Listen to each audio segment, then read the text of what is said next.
Onion Cycles podcast is about thought provoking, emotion evoking, action driven, step by step guidance to explore the unique, glorious, and wonderful ocean of your being. Because healing is a multi layered process of getting to know oneself. Become the self empowered empiric researcher by discovering the unique layers of your existence. With your host, Nadine Alma, welcome to the Holistic Healing Hub. Welcome to the Onion Cycles podcast. Hello, and a warm welcome to all of you tuning in today to this podcast episode. Welcome to the Onion Cycles podcast. Welcome to the Holistic Healing Hub, where it's all about diving deep into our innermost world, into the depths of how we feel, why we feel the way we feel, what make up our personality, what makes up the fragments, the puzzle that is our self. This space is a safe space, a sacred space where it's all about exploring, getting to know ourselves, taking the time to really exploring who we are, why we are the way we are, and who we want to become, how we want our life to look like. In this episode, we dive into the topic of regeneration. This is story 32, episode 33. I want to put a big thank you to the German magazine Heart Piece. It's called Herzstück, and the inspiration for the whole episode came from one of their articles, which discussed the topic of regeneration. And to me, that was absolutely mind blowing, as so often so many things are, because I never thought about it like they did. They split the topic of regeneration into 7 kinds of regenerations. So I always thought when I'm tired, I need to either go to sleep, or if I can't bother with anything, much less the world, I'll just drop in front of my phone and scroll to death until I fall asleep. Or for some, it might be Netflix and chill. For others, it might be taking a nap. I don't know. I just thought regeneration revolved around just being quiet, still, and then fall asleep, or letting just the brain be for, in a sense. So what now happens is that the magazine that I was talking about, they made up 7 kinds of regenerations. Without further ado, the 7 regeneration archetypes, if you will, are emotional, physical, mental, spiritual, social, sensory, and last but not least, creative. So let's start with the emotional regeneration. I would say like the headliner for that would be Let It Out, because the why they suggested why you need to focus on emotional regeneration is because we have been conditioned that emotions and showing emotions is a sign of weakness, right? So we are associating the admission of emotions as not being caring enough towards others or being weak. So it's like if you have that kind of mindset around emotions, then the signs that your emotional regeneration has a lack is a sort of fear of trying new things, constantly overthinking and suppressing loads and loads of your emotions for whatever reason, which then leads to depression. And what they suggest doing as an action is to let it out, like be real, authentic, and loving towards yourself, and be your best friend, basically. So it's sort of like the mindset of letting go of the pressure to live up to the expectations of others and the illusion or delusion of perfectionism, because quite frankly, there is no such thing as perfectionism, right? Because everything from beauty to a work good done lies in the eyes of the beholder. So there is no such thing as perfection, so you can't even achieve perfection. And then what is left when you shed that layer or lift that veil of what has been conditioned and brainwashed into you, is you let go of the pressure to live up to the expectations of others, and therefore you suddenly are comfortable and won't compromise anymore to be as you are. So there is a lovely Nirvana song, if you want to check that one out. It's called Come As You Are. So people who don't appreciate you for who you are, what you bring to the table, are meant to make space for those that do appreciate you and do appreciate your journey and do appreciate your essence, your being. Now, the next one is physical regeneration, and that is the only one that I was quite familiar with, right? So it's the confusion of what is needed comes to play here. Like, if you don't know your body, if you don't know yourself, how are you supposed to know your body? And with all of the distractions and all of the tips and tricks out there, it's really hard to like have a connection, a individual relationship to your own body, right? So the confusion is, what is needed. Is it needed to do nothing, or is it needed to do something? So because we lost the connection to our body's needs, we don't often know what we really need to regenerate our physical body. So that is nothing to be ashamed of, and that is nothing that is a bad thing, right? Because you can't know what you can't know. But once you start building a relationship, where we all already are in the action part, but once you start developing this relationship to your body, you have those fine signals, you sense what is needed. And that is when you realize, oh my God, I have a headache. So maybe all of my energy is stuck up there because I'm overthinking. Because maybe it's interconnected with the emotional regeneration. Because remember, as always, everything is interconnected, right? So I have a headache, or my shoulders, my neck are tense, or my jaw and my teeth are clenching, or I can't rest, or something like that. I can't sleep, or whatever.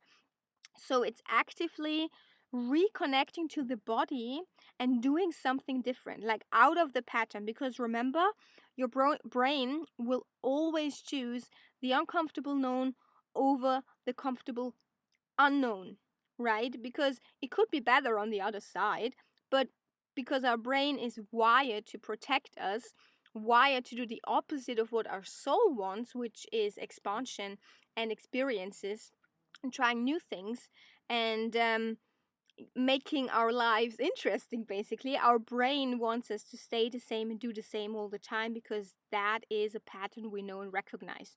So in that moment, doing something different, you sort of, all right, normally I would sit in front of the TV and relax on the sofa and eat. All right, this time I'm going to do something else. I'm going to go in front of the house and do some gardening, or I'm going to do a walk around the block, or whatever. And usually, if you're like moving all the time, then you pause. Like, do something completely opposite, just to make your brain be wired in a different way at some point. It's also making space and time to listen to your body, because that's the hardest. Only within stillness and mindfulness and awareness are we then able to recognize and receive the messages and informations our body is giving us. So sleep is not always the answer. More sleep is not always the answer. Netflix and chill is not always beneficial. Only you can know if you rebuild a relationship with your body, right? So then the third one is mental regeneration. That is sort of like the unfiltered distractions from all day, every day, from dusk till dawn, from the alarm in the morning to get up, to the emails, to the social media, to the constant noise of traffic, to the absence of silence and stillness, basically. It's like there's one machine for everything, and it's constantly battling for your attention. And everyday life in itself, without that machine, is so much already. So if you have fatigue, overthinking, if you have headaches, that is like a very good sign that you need to look out for your mental regeneration. You need to make space for that. I repeat myself a lot, I know, but these might be interconnected as well. And all comes down to how you build a relationship with yourself and get to know yourself in order for yourself to give you the answer of what is needed in the moment. With the mental regeneration, it's sort of like the same with the emotional regeneration. The headline would be let go, like be in the moment. Do something that cuts out all of those distractions, like the seclusion, to cut out constant attention. Seek out clarity in a way, like reconnect with your inner voice, with your intuition, and make the energy move from your head to flow again. It's like while you're tidying up, I don't know if you can relate to that, but while tidying up, you don't think about anything else. Maybe you even have lovely music on. And then suddenly everything around you is clean and neat and tidy, and you yourself feel as though inside you're also neat and tidy, right? So that could be a way to approach the mental regeneration. Tidy up within. And that is how you come to realize that being in the moment is actually a form of letting go, is actually a form of stopping overthinking and appreciating the now, which mental regeneration could also have the headline of being all about mindfulness and awareness in a sense. And with that said, let's go to spiritual regeneration. I've never heard that before, but that is so true for me personally. Like, I always say that sharing is caring. So if you have a different opinion, or if you have something to contribute to this conversation, that might just be the thing that someone else needs to read when they come across this channel, this podcast, and think they're all alone in the world and no one understands them, then they read your comment and they're like, oh, there is someone out there, I'm not alone. So share your views as well. I would be grateful if you would do that. But for me, spiritual regeneration, it was like, what does that even mean? And it all comes down to the same as with all of the other regenerations, building a relationship. In this sense, building a relationship to your spirituality. Because what is spirituality? It's as individual as the self, it's as individual as you. So it's like seeking for the soul, for the growth, and a home for the heart, if you will. It's believing something good, hope, believing in humanity, even. And sometimes that's lost because of the inner wounds and because of what happened to us, because of the trauma, because of the fear of rejection, fear of feeling emotions, fear of feeling the inner hurt and the inner pain. And in doing so and admitting it, maybe even through emotional regeneration, you come to evolve into a seeker. And I believe that the people listening to this podcast, they are already seekers, right? So you might know what I'm talking about, and if not, let me know. But becoming a seeker for the sake of seeking and taking what serves and discarding what doesn't is the essence of this. Spirituality is as much a mosaic as you are. So trust yourself and trust your inner journey, trust your intuition, and take the time you need to discover who you are and what spirituality means to you specifically. And then there's like very hardwired things you could do as well, because it is scientifically proven that if you do something for someone else, or if you feel gratitude for the things that are in your life, your happiness goes up, your contentment goes up. So in volunteering, for example, in an animal shelter, senior home, or for homeless people, any way that you could be of service to others is serving yourself as well. And we discussed gratitude in a previous episode. So if you want to dive into gratitude journaling, that would be a lovely way to discover your individual spirituality as well. Now, the social regeneration is also something I didn't even realize was that important. Of course, every one of us has an environment that includes specific people, right? So, in the moment of realizing that the social environment consists of the loved ones, the colleagues, the family, the friends, the neighbors, the people you meet at work, the people you meet in day to day life, even the cashier, that is your social environment, right? And they do a lot with you. Like you absorb energy, they absorb your energy, you interact with each other, you might have patterns in your family, with your friends. So, in a sense, signs that you need social regeneration is if you feel like you don't belong, if you don't fit in, if you feel misunderstood, not accepted, or if you feel alone within a lot of people. So, in that moment, be brave and ask yourself the hard questions, because curating your social media is one part. Like curating what you take in and erasing what drains you is one step into the right direction. But you need to really focus on who drains your energy and who gives you energy.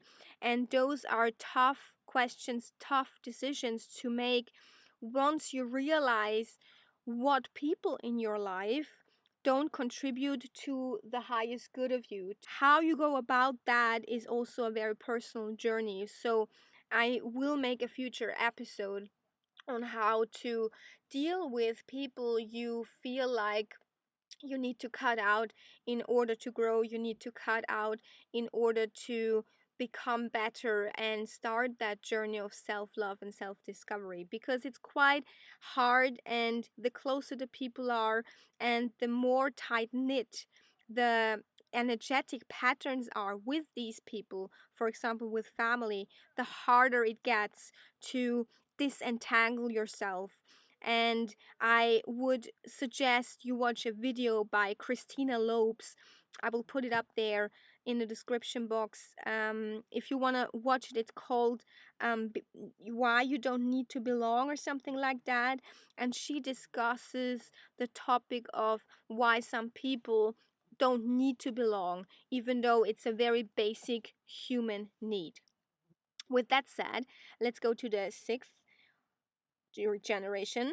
That's sensory. So it's like the why. Why? When you're always in movement, when you're like sort of automated, going through your life like an automaton, like a mechanical machine, and go through everyday life with a constant to do list and never finishing, and basically, some would call it being asleep while awake or unconscious. So, you're constantly in action, your brain filters all of your surroundings, and it becomes normal to you, everything. Like we talked in a mental regeneration about the constant noise and the absence of silence and stillness, and the availability of distractions.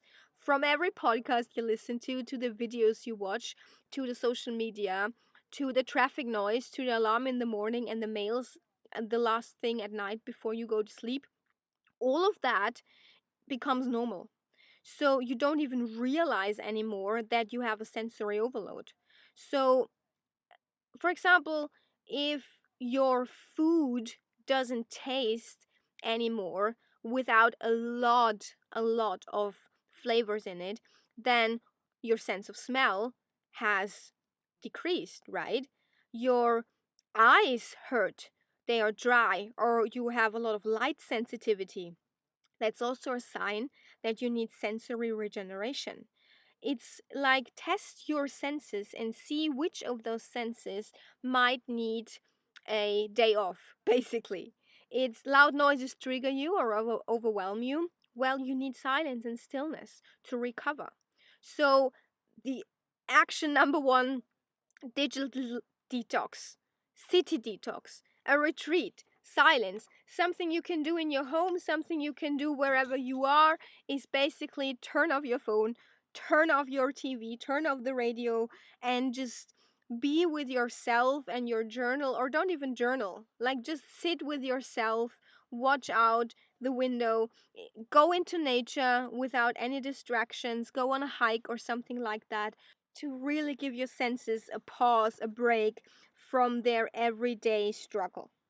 And then we are at the last one, which is creative regeneration. Personally, I think this is one of my favorites because I never saw it as regeneration. I knew it, I loved doing it, and I knew it gave me energy. But having a word for it now really speaks to my soul. It's basically the headline of making life magical again. Like bringing beautiful things, beautiful moments, beautiful experiences into your life. It's expression. It opens up a flow. It opens up energy centers. It's motion. It's remember the four body series that we did, and that they are interconnected.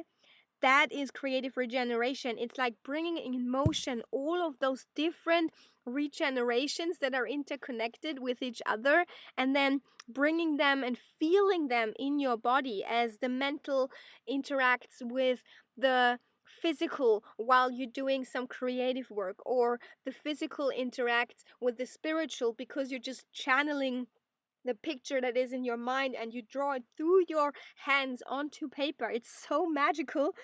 It's like appreciation falls short, and it's all about I have to do, I need to do, I must do.